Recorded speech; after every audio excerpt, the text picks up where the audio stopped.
Bismillahirrahmanirrahim. Assalamualaikum warahmatullahi wabarakatuh. Halo rekan-rekan semua, kembali lagi dengan channel Sonongki. Baiklah, di kesempatan kali ini kami akan memberikan berita-berita terbaru seputar P3K Guru di tahun 2021. Oleh karena itu silakan simak video sampai selesai untuk mendapatkan informasi terkait dengan berita yang akan kami sampaikan perihal P3K di tahun 2021. Dan seperti biasa, bagi rekan-rekan yang baru pertama kali menemukan channel ini, jangan lupa untuk tekan tombol subscribe-nya dan aktifkan lonceng notifikasinya agar setiap kami mengupload informasi seputar P3K, rekan-rekan yang pertama kali mendapatkan notifikasinya. Oke, terima kasih teman-teman. Langsung saja di sini. Berita yang pertama akan kami sampaikan ini bersumber dari mediajpnn.com dengan judul penjelasan BKN soal guru honorer K2 berserdik nilai tertinggi tidak lulus P3K. Oh ternyata. Nah, di mana berita ini diposting pada hari Senin 11 Oktober 2021. Dan kita lihat informasi selengkapnya dari berita ini.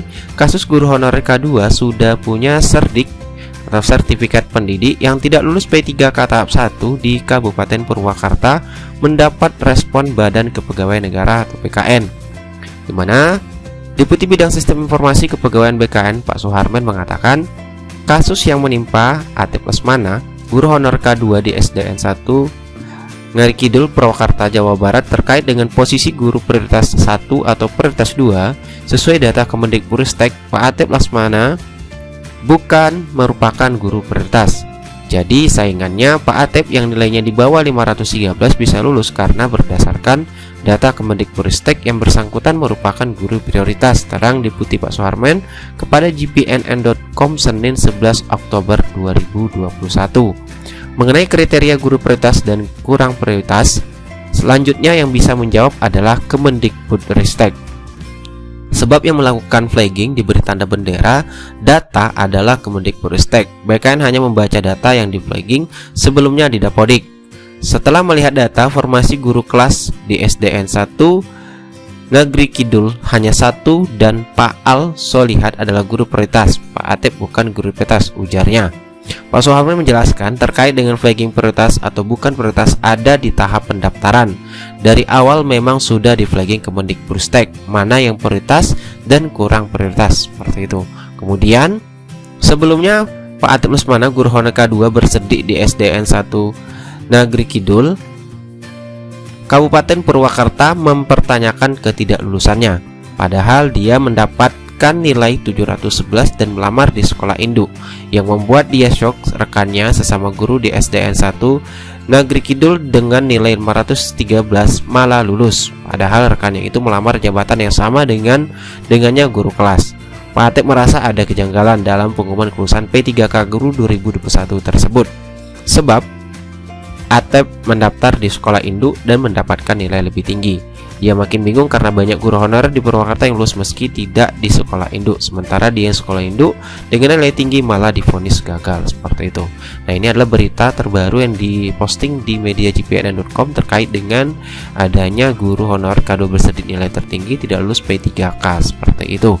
Nah, kemudian terkait dengan hal ini bisa saja mungkin guru sekalian, guru-guru honorer yang mendaftar di P3K tahap 1 yang tidak lulus, silakan melakukan sanggah yang sudah ditetapkan oleh Basarnas. Jadwal untuk sanggah teman-teman yaitu dari tanggal 10 kemarin sampai dengan tanggal 12 Oktober. Dan di sini juga ada postingan dari Pak Muhammad Ridwan yang menjawab salah satu peserta. Sepertinya di sini pertanyaannya seperti ini. Mohon maaf Bapak Muhammad Ridwan, saya ingin melakukan sanggahan karena pada pengumuman hasil nilai teknis afirmasi belum ada penambahan afirmasi usia.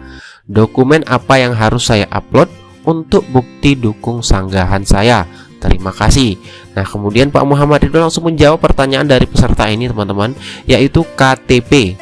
Dan langsung dijawab lagi dari penanya, terima kasih atas informasinya Bapak.